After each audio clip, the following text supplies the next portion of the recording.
Hello students, welcome to my channel Arun's Physics Portal. In this lecture, I will be talking about the projectile motion. This is an important topic for class 11 of CBSE, ICSE and different state boards. This is also useful for JEE mains and NEET examinees. So let us come to the topic.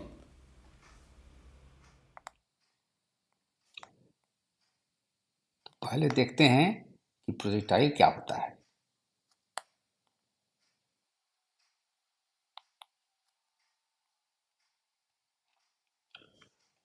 यदि किसी वस्तु को किसी point से एक velocity से फेंका जाए, उसको छोड़ दिया जाए सो that it moves freely under the action of gravity, तो इस वस्तु को हम बोलते हैं, इस बॉडी को हम बोलते हैं प्रोजेक्टाइल। जैसे बच्चे आम के पेड़ पर पत्थर मारते हैं आम को तोड़ने के लिए, तो इस पत्थर जो हुआ ये हुआ प्रोजेक्टाइल। आप धनुष से तीर को छोड़ते हैं, तीर चलाते हैं, तो तीर जो हुआ ये हुआ प्रोजेक्टाइल। क्रिकेट के खेल में आप बॉलिंग करते हैं, बॉल को एक सर्टेन वेलोसिटी से आप फेंकते हैं, तो दिस इज ए प्रोजेक्टाइल। तो प्रोजेक्टाइल एक ऐसी वस्तु है जिसको आप किसी निश्चित वेग से अर्थ के सरफेस से किसी एंगल पर फेंकते हैं और उसको छोड़ देते हैं so that it moves freely under the action of gravity, तो this is known as a projectile. याद रखिए या ध्यान दीजिए कि कोई वस्तु है, एक बॉल है यहाँ, उसको आप यहाँ से ड्रॉप करते हैं मतलब you release the ball with zero initial velocity, then this is not a projectile, क्योंकि इसको आपने किसी वेलोसिटी से नहीं फेंका है, so this is not a projectile. लेकिन क्रिकेट के बॉल को फेंकते हैं, आम के पेड़ पर पत्थर मारते हैं, धनुष से आप तीर चलाते हैं, क्रिकेट के खेल में आप बॉलिंग करते हैं, ये सभी प्रोजेक्टाइल मोशन का ही उदाहरण है। तो आइए देखते हैं कि इसके बेसिक्स कंसेप्ट जो हैं पहले हम उसको देख लें, उसके बाद फिर हम आगे की बात करेंगे। तो देखिए ये हमारा हॉरिजॉन्टल डायरेक्शन है और हमने u वेलोसिटी से एक प्रोजेक्टाइल को छोड़ा है, that makes an angle theta with the horizontal. तो ये देखिए यहाँ से हम खींच सकते हैं एक स्ट्रेट लाइन जो एक्स एक्सिस के परपेंडिकुलर है, so this is your Y axis.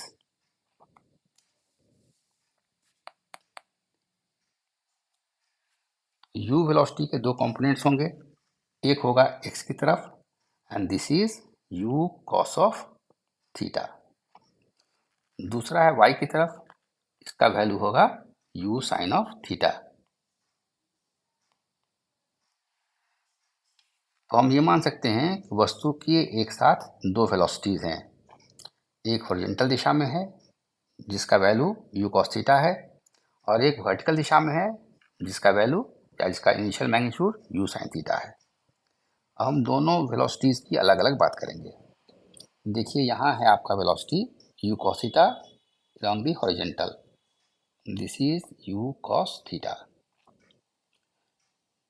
पृथ्वी का जो एक्सेलरेशन ड्यू टू ग्रेविटी है वो काम करता है वर्टिकली डाउनवर्ड डायरेक्शन में, सो this is g, so this angle between g and u cos theta is 90 degrees. If I assume that the component of g along the horizontal is ax, this is the acceleration along the x-axis, तो कितना होगा ax का value, ax की value कितनी होगी, ये होगी g cos of 90 degree. This is the component of g along the horizontal, and since cos 90 is 0, ax is equal to 0. Therefore, in the horizontal direction इसमें कोई एक्सेलरेशन नहीं लग रहा है, and therefore the component of velocity along the horizontal which is u cos theta remains constant for all time. So this is a constant. अब देखिए बात करते हैं हम इसके वर्टिकल मोशन की। तो वर्टिकल मोशन में क्या हो रहा है,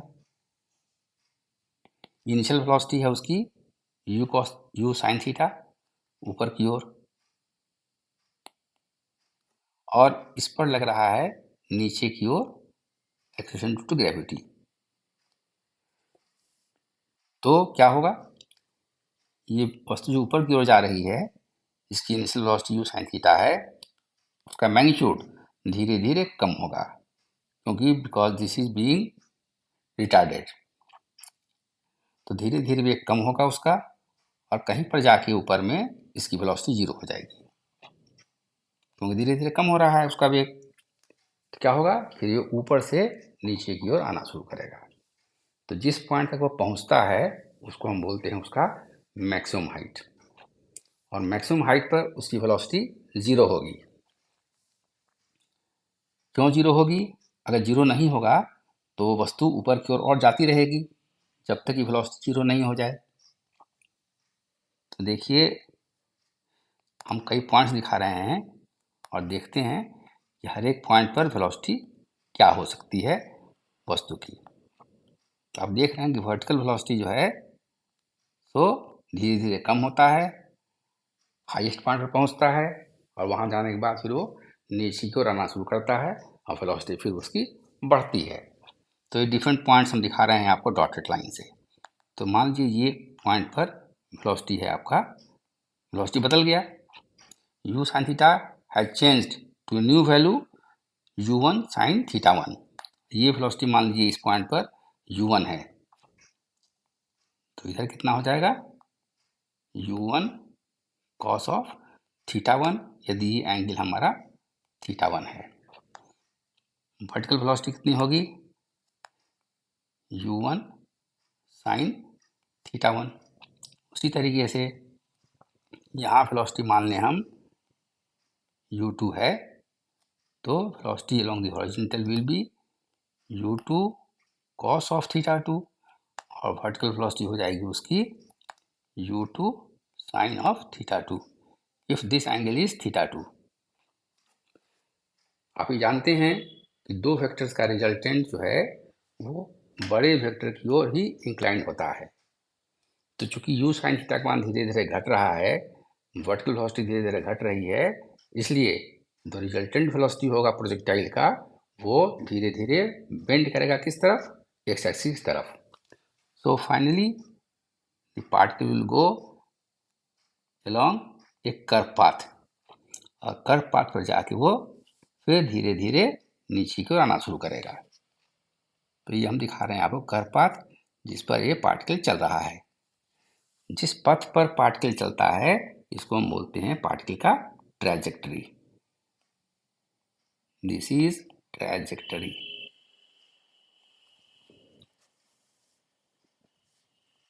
तो ये देखिए u है इनिशियल वेलोसिटी ऑफ प्रोजेक्शन, थोड़े समय के बाद वेलोसिटी हो गया है पार्टिकल का u1, तो u is greater than u1, this is greater than u2, this is greater than u3 and so on. But u cos theta is equal to u1 cos theta 1, क्योंकि velocity horizontal है और हमें देख चुके हैं कि horizontal velocity जो है वो पूरे फ्लाइट के टाइम में कांस्टेंट ही रहता है। So u cos theta is equal to u1 cos theta 1, this is also equal to u2 cos theta 2, and this is also equal to u3 cos theta 3 and so on. This is a constant. लेकिन u sin theta is greater than u1 sin theta 1, this is greater than u2 sin theta 2, this is greater than u3 sin theta 3, क्योंकि vertical velocity धीरे धीरे घटती जाती है। जब particle अपने maximum height पर पहुंचता है उस पॉइंट पर उसका वर्टिकल वेलोसिटी हो जाता है 0, but the horizontal velocity is still a constant.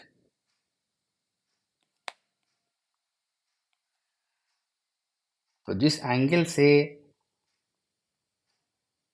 इसको हम फेंकते हैं उस एंगल थीटा को हम बोलते हैं एंगल ऑफ प्रोजेक्शन। थीटा को बोलते हैं एंगल ऑफ प्रोजेक्शन।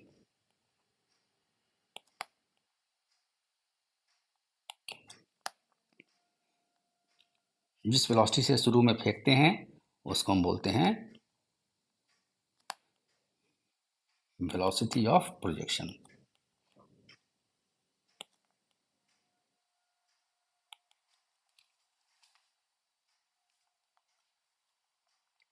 जितनी हाइट तक पहुंचता है मैक्सिमम हाइट तक उसको हम बोलते हैं उसका maximum height reached by the particle.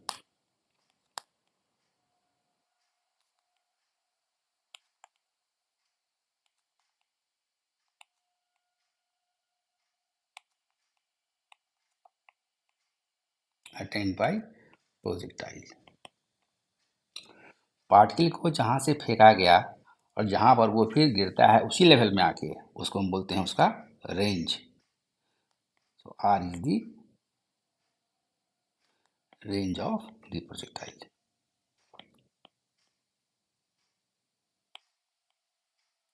और जिस पाथ को फॉलो करता है उसे हम बोलते हैं उसका ट्रेजेक्टरी। तो रेंज क्या हुआ? तो देखिए रेंज ये हुआ, पार्टिकल जो है पार्टिकल यहाँ से फेंका गया और फाइनली आके वो इस पॉइंट पर पहुंच गया। तो ये जो डिस्टेंस है इसको हम बोलते हैं पार्टिकल का range. This is the range of the particle. ये उसका है maximum height, this is your H. ठीक है, ये जो एंगल है ये एंगल हो गया आपका एंगल ऑफ प्रोजेक्शन। ये हुआ एंगल ऑफ प्रोजेक्शन और ये हो गया आपका velocity of projection.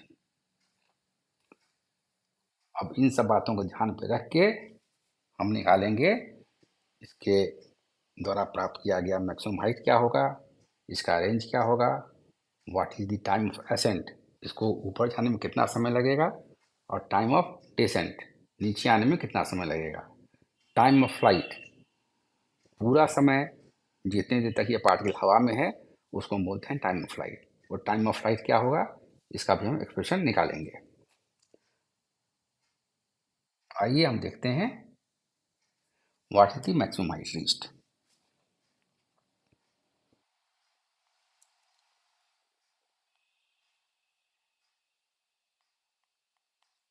Maximum height,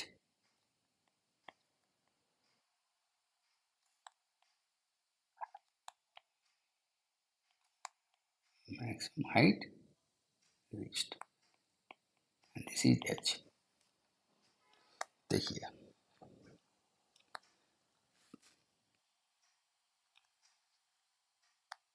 इधर हो गया आपका वेलोसिटी u cos थीटा और वर्टिकल वेलोसिटी है initially u sin theta.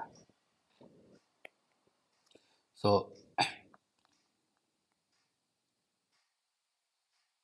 using the formula v square is u square minus 2gh for vertical motion, we get ये यहाँ पर है आपका final velocity at the height h। तो maximum height पर velocity कितनी है ऊपर की ओर, ये हो गया है आपका 0। सो this is v is equal to 0। Velocity u is here initial velocity and this is u sin theta. So u square becomes here u square sin square theta minus 2g height is maximum is capital H. So we have here 2gh is u square sine square theta, and therefore h, the maximum height h is u square sine square theta upon 2g. This is our equation 1. तो ये निकल गया हमारा maximum height reached का expression. दूसरा देखते हैं time of ascent. इसको मैक्सिमम हाइट पहुंचने पर में कितना समय लगेगा। So this is known as time of ascent. इसको हम टी से डिनोट करते हैं।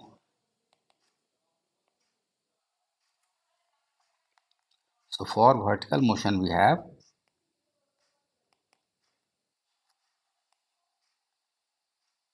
और vertical motion initial velocity is u sin theta, final velocity at maximum height h is 0. Final velocity means final velocity along the vertical is 0. Time taken is t. Then applying the formula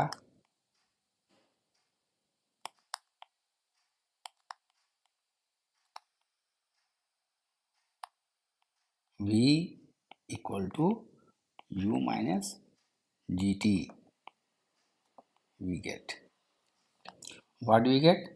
0 is equal to u sin theta minus gt, or we have gt is u sin theta, and therefore t is u sin theta upon g.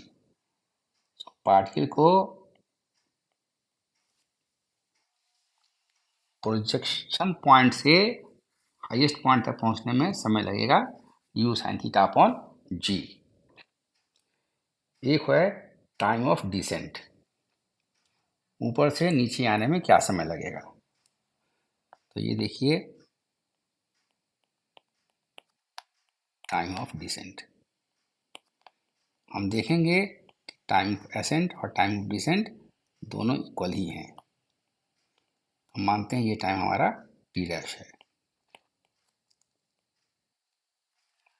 तो देखिए particle पहुंच गया है अपने maximum height पर, तो वहां से वो स्टार्ट करेगा नीचे की ओर 0 इनिशियल वेलोसिटी से। So at the maximum height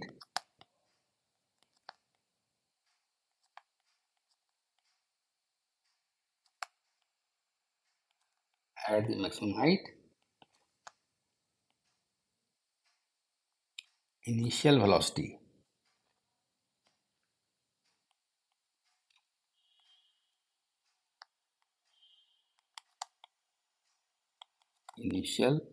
velocity along the vertical is 0.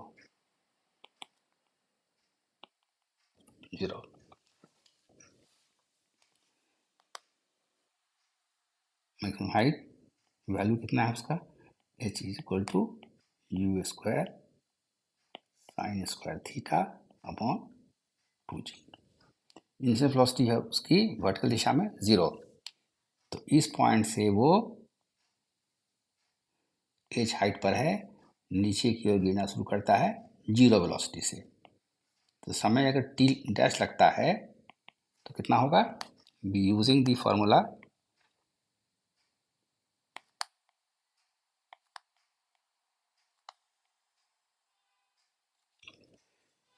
use the formula h is ut plus half g t square. We get h कितना है? h हमारा है कैपिटल H. u कितना है? 0. So this is 0 plus half g t dash square. अब value put कीजिए यहाँ पर. If you put the value here, then if you put the value here, then this will be equal to u square sin square theta by 2g equal to half g t dash square. Therefore t dash square, ये 2 देखिए इससे cancel हो गया, यहाँ ये g चलाएगा नीचे यहाँ पर, तो t dash स्क्वायर हो गया u square sin square theta upon g square, and therefore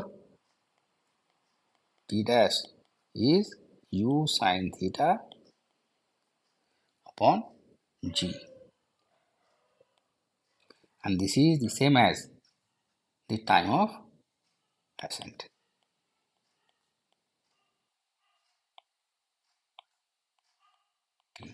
This is equation 3. तो हम देख रहे हैं कि टाइम ऑफ एसेंट और टाइम ऑफ डिसेंट दोनों बराबर है, मतलब प्रोजेक्टाइल को नीचे से ऊपर जाने में जो समय लगता है वही समय लगता है उसको ऊपर से नीचे आने में. इसके बाद हमारा है time of flight.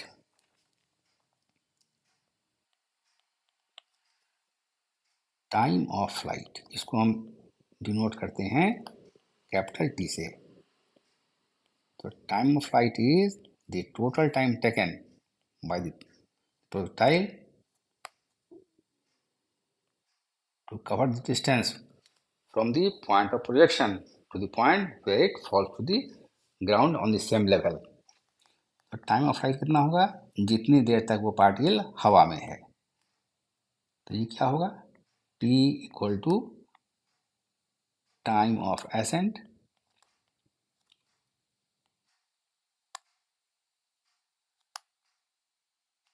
Plus time of descent equal to t plus t dash, and therefore t equal to u sin theta upon g plus u sin theta upon g,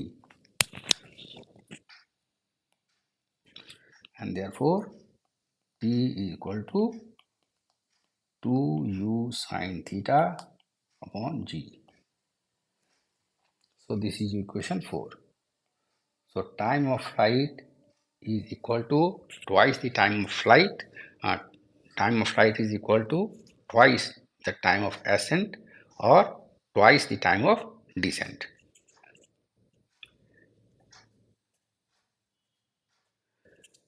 अब आइए हम बात करते हैं इसके रेंज की.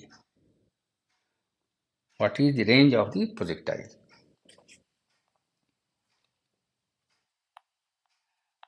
So fifth one is the range.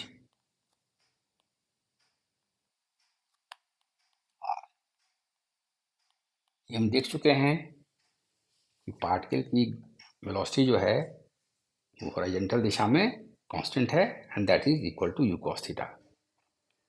Particle का time of flight है कैपिटल टी, मतलब जब तक पार्टिकल हवा में था. जब तक ये पार्टिकल हवा में था तब तक वो हॉरिजॉन्टल दिशा में u cos थीटा के यूनिफॉर्म वेलोसिटी से मूव करता रहा. इसलिए रेंज कितना होगा? रेंज होगा u cos theta into T. So this is u cos theta into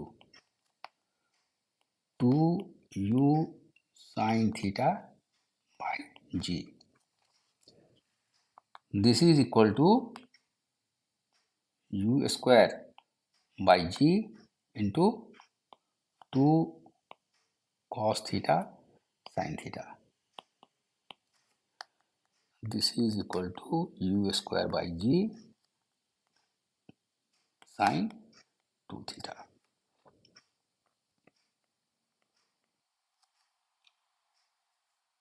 this is u square by G sine 2 theta.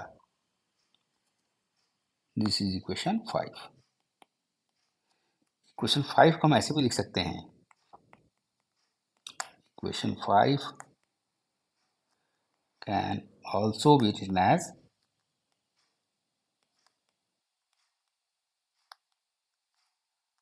r equal to u square by g sin 180 minus 2 theta। ऐसा क्यों लिख सकते हैं? क्योंकि sin 180 minus theta is nothing but sin theta। इसको हम लिखते हैं u square by g sin 2 times 90 minus theta, और this is equal to r is u square by g sin 2 alpha लिखते हैं इसको। This is equation 6 where alpha is 90 minus theta. तो equation 5 और 6 से हम देखते हैं कि यदि वेलोसिटी ऑफ प्रोजेक्शन एक हो तो एक ही रेंज के लिए दो एंगल ऑफ प्रोजेक्शन हो सकता है, एक थीटा और एक अल्फा, जहां alpha is equal to 90 minus theta. मतलब एक ही वेलोसिटी ऑफ प्रोजेक्शन के लिए एक ही रेंज पॉसिबल है for two different angles of projection and they are complementary to each other. So from equation 5 and 6, from 5 and 6, it follows that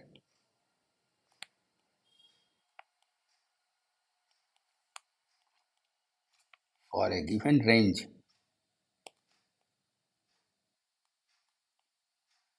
and for the same velocity of projection,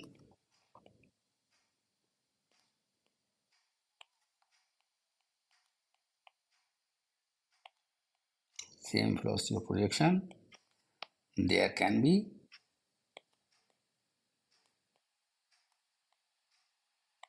two different angles of projection,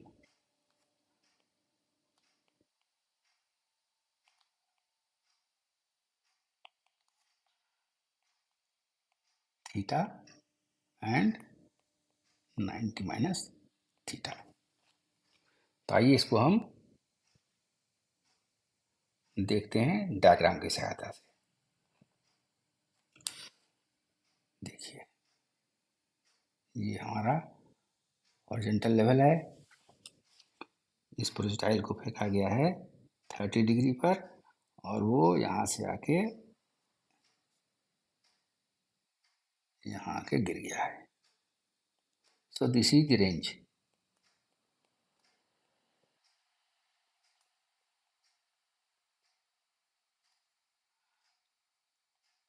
दूसरा फेंका गया है,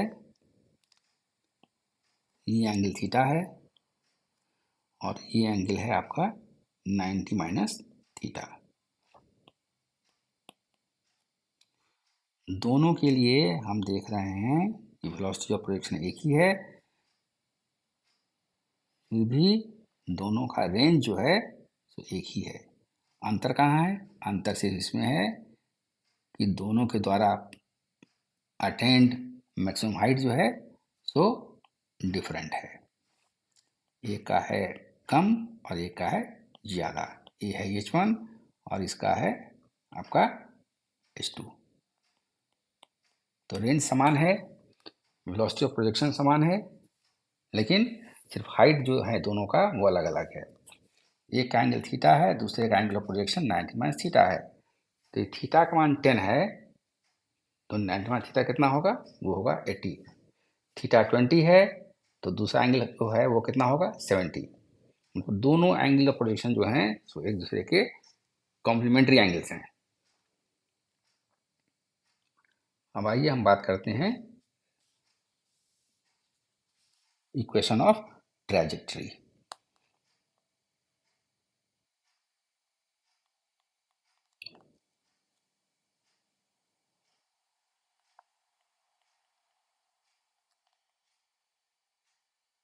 equation of trajectory,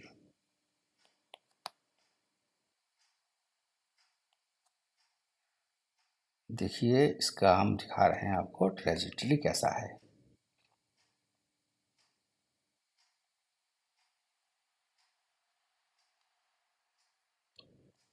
इस point से चलना शुरू किया और इस पॉइंट पर आके गिर गया है particle.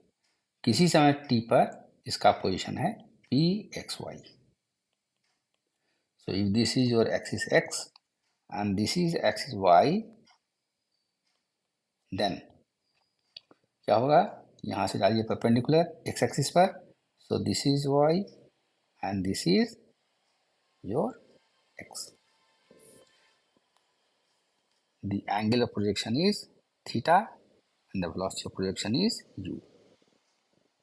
So that u cos theta is the velocity along the horizontal and this is a constant. इधर वेलोसिटी कितनी होगी, u sign of theta.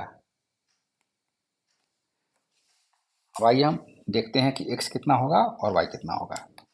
So for the horizontal motion we have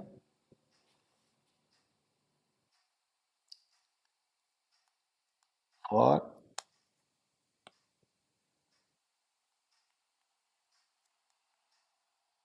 the horizontal motion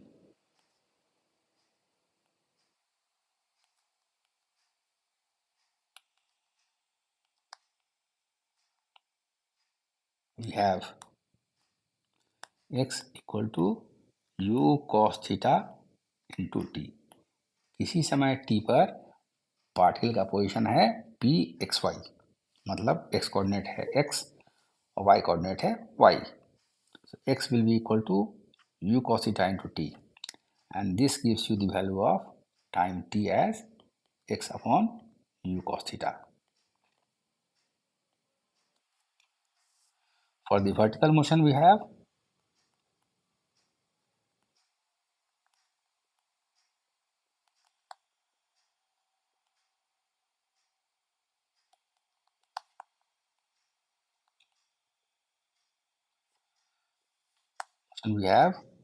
y equal to u sin theta into t minus half g t square. This is for vertical motion. अब equation जो पहले हमने प्राप्त किया t के लिए उसका मान यहाँ पुट कीजिए। So this is u sin theta into x upon u cos theta. This is the value of t minus half g. For t we have x upon u cos theta then whole square of this. So this is y equal to x tan theta minus half gx square upon u square cos square theta. Okay, this is equation 6. This is equation 7.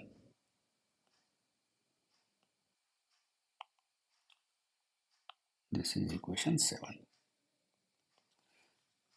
यहाँ हम देखते हैं equation 7 जो है उसमें t कहीं भी नहीं अपीयर हो रहा है। So this equation 7 is true for all time and therefore this is the equation of trajectory. किस रास्ते से चलेगा प्रोजेक्टाइल उसका ये इक्वेशन है। So this is trajectory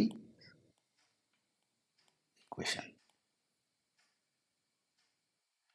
इसमें x का कोई भी मान बैठाइए आप, put any value of x, you get the corresponding value of y।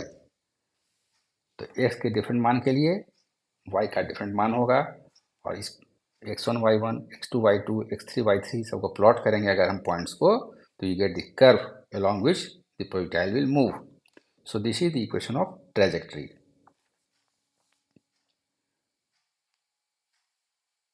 तो हम लोगों ने इस टॉपिक में क्या देखा, व्हाट इज प्रोजेक्टाइल, उसका मोशन कैसा होगा, उसके द्वारा अटेंड हाइट कितना होगा मैक्सिमम, उसका टाइम ऑफ असेंट कितना होगा, टाइम ऑफ डिसेंट कितना होगा, टाइम ऑफ फ्लाइट क्या होगा, पार्टिकल का रेंज कितना होगा, ऐसे कौन से दो एंगल होंगे जिसके लिए उसका रेंज किसी दिए हुए वेलोसिटी ऑफ प्रोजेक्शन के लिए समान होगा।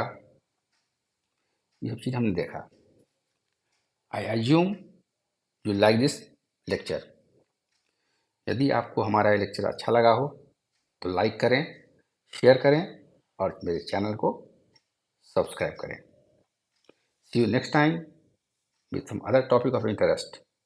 Till then, goodbye. Thank you for watching.